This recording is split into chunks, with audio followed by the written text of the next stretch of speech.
Bismillahirrahmanirrahim. Assalamualaikum warahmatullahi wabarakatuh. Alhamdulillah an'amna bi ni'matihil iman wal islam.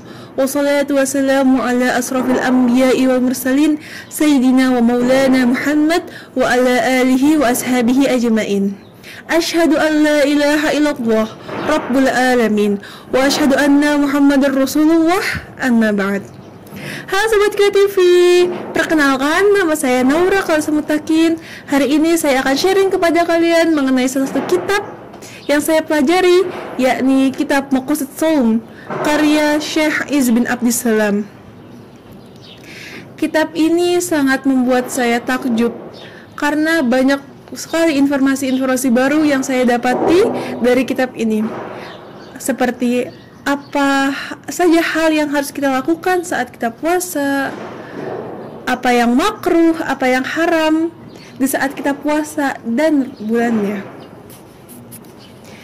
Bismillah, mungkin di pertemuan kali ini saya akan menjelaskan mengenai salah satu bab di kitab Maqasid Shaum, yakni bab Fadail Ramadan atau keutamaan Ramadan. Bismillah, saya akan mulai. Yang pertama dari bab Fadail Ramadan, yakni Raf'un Darajat atau menaikkan derajat. Qala Rasulullah sallallahu alaihi wasallam, "Idza jaa Ramadan futiha abwabul jannah wa ghuliqat abwabun nar wa sufidatis syayatin." Rawahul Bukhari wal Muslim. Yang artinya, telah bersabda Rasulullah sallallahu alaihi wasallam, jika Ramadan telah datang, jika datangnya Ramadan, terbukalah pintu surga dan tertutupnya pintu neraka dan terikatnya setan-setan. Di hadis ini kita dapat menyimpulkan bahwa Allah telah membukakan pintu sebesar-besarnya untuk kita, umatnya, hambanya, untuk kita berlomba-lomba mencari kebaikan, melipat gandakan pahala, dan menaikkan derajat kita.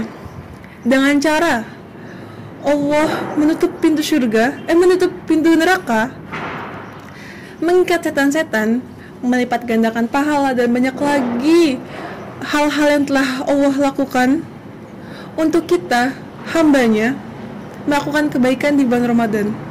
Jadi, ayo kita berlomba-lomba untuk mencari kebaikan di bulan suci Ramadan ini. Yang kedua adalah tukaffiru khati'at atau penebusan dosa. Qala Rasulullah sallallahu alaihi wasallam, Ramadan ila Ramadan mukaffiratun ma bainahunna ijtinabat kaba'ir. Rawahul Bukhari wal Muslim. Yang artinya, Ramadan ke Ramadan adalah penghapusan dosa apa diantaranya, kecuali dosa yang besar. Rawahul Bukhari wal Muslim atau riwayat Bukhari dan Muslim. Di sini saya akan menjelaskan hadis ini seperti Ramadan adalah penghapusan dosa. Dan apa diantaranya? Ma bainahunna.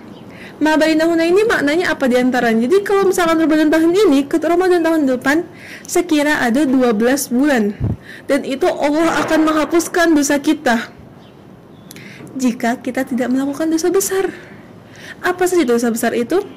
Salah satu contoh yang saya sebutkan ini adalah dosa besar ya, yaitu membunuh, riba, murtad, berzina, dan lain-lain. Untuk dosa besar berzina itu sangat sering ya, bisa kita jalan sedikit kita ngeliat, ya ada orang pacaran, ada orang apa, itu banyak banget di Indonesia kan, di Mesir juga banyak kok. Berzina itu Allah telah melarangnya, mendekatinya tuh Allah telah melarang, benar-benar melarang, apalagi kita masuk ke zinanya itu. Ini saya sebutkan beberapa hal yang termasuk mendekati zina. Mendekati kah? Apa ciri-cirinya? Sebaiknya kita tidak melakukan hal ini ya. Seperti ikhtilat, bercampur baur, khalwat, berduaan, ittisal, tidak menjaga pandangan, dan tabarruj, bermake-up-make-upan yang berlebihan. Ini tuh belum termasuk pacaran. Coba kalau kita lihat-lihat, 4 ini berduaan, bermake up yang tebal, tidak menundukkan pandangan, dan tadi apa lagi? Bercampur baur, udah berduaannya bercampur baur.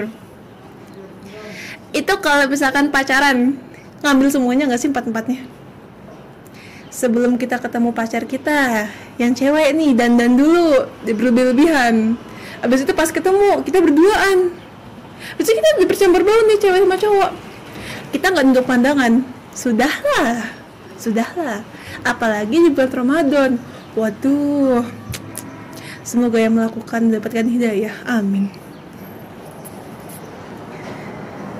Bismillah. Yang ketiga, ya ini taksiru sodaqoh, memperbanyak sodaqoh. Ini perkataan dari syekh kita, Syekh Iz bin Abdissalam, yang perkataannya seperti ini. Jika orang puasa, dia akan lapar. Dan jika dia lapar, dia akan ingat kepada orang yang emang kelaparan. Dan jika dia ingat kepada orang yang kelaparan, atau tanda kurung orang miskin, atau orang fakir miskin, dia akan memiliki dorongan untuk dirinya bersedekah kepada orang-orang itu. Atau seperti lebih gampangnya begini, jika kita puasa, kita akan lapar, itu pasti dong, kita nggak makan seharian. Dan jika kita puasa, dan jika kita lapar, kita akan merasa, oh ini yang namanya lapar. Kita bakal mikir, kita bakal aduh lapar banget, udah berapa jam kita nggak makan gitu. Gimana kisahnya kalau misalkan itu orang yang emang nggak punya makanan? Kita masih mending, kita bisa ada sahur, ada buka. Lah mereka nggak ada sahur, nggak ada buka, mereka tetap nggak makan, kecuali kalau kita kasih. Itulah yang mendorong kita untuk kita bersedekah kepada mereka. Saya punya kata-kata yang lumayan bikin saya sadar gitu, dari kitab Tuhfatus Saniyah. Itu tuh syarah Jurumiyah. Kata-katanya tuh seperti ini. Raja-raja di dunia tidak akan merasakan kelaparan kecuali mereka berpuasa. Dan itu benar. Tidak ada yang namanya raja, seorang yang memiliki kedudukan tinggi akan kelaparan kecuali dia berpuasa. Kalau misalkan dipikir logis itu gini, raja itu adalah manusia-manusia yang diberikan Allah kenikmatan lebih untuk dianya bersedekah, berbagi-bagi kepada orang-orang di bawahnya, atau enggak rakyatnya. Nah, jadi kalau misalkan dia mampu untuk memberikan rakyatnya makan, secara nggak langsung dia mampu untuk dia makan sendiri dong, ya kan? Nah, jadi raja tidak akan pernah merasakan kelaparan kecuali mereka berpuasa. Itu mendorong mereka lebih banyak bersedekah kepada orang-orang, kepada rakyat-rakyatnya. Dan kita juga termasuk. Kita adalah orang mampu. Kita harus bersedekah kepada orang-orang yang lebih bawah daripada kita. Dan bismillah, itu membuat kita menaikkan derajat kita di sisi Allah. Sekian dari saya. Mungkin di waktu yang lain kita akan membahas lagi apa keutamaannya, atau apa sih yang haram-haram di Ramadan gitu. Terima kasih telah mendengarkan. Mohon maaf bila saya ada salah kata atau perbuatan. Terima kasih. Wassalamualaikum warahmatullahi wabarakatuh.